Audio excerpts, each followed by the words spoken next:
मोहरद हो कैसे रखबू बेदर्द हो। एगो दिल में दूगो मोहरद हो कैसे रखबू बेदर्द हो।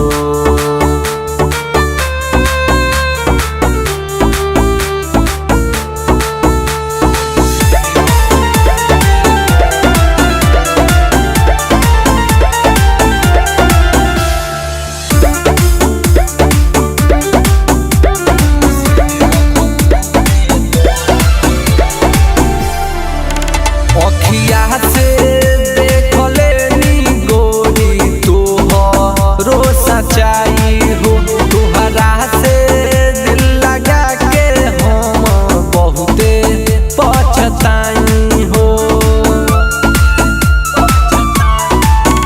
अखिया से देखले नी गोरी तोहरो सच्चाई हो। तुहरा से दिल लगा के बहुते पछताई हो। करेलू सौदा जिस्म के बारू तू केतना बेपरद हो। एगो दिल में दूगो मोहरद हो कैसे रखबू बेदर्द हो। एगो दिल में दूगो मोहरद हो कैसे रखबू बेदर्द हो।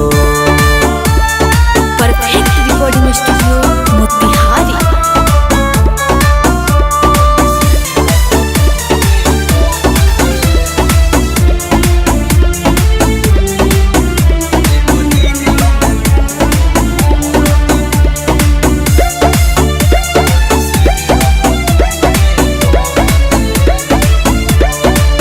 दिल के आसारा पे पानी छाताए लागल कैसे होई गइलू हो सोना मन के तू कठोर।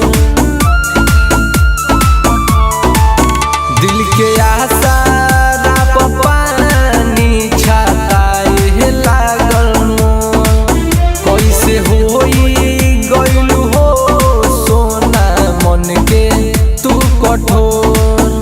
किसानी और अर्जुन के बुझले धूरा गरद हो। एगो दिल में दूगो मोहरद हो कैसे रखबू बेदर्द हो। एगो दिल में दूगो मोहरद हो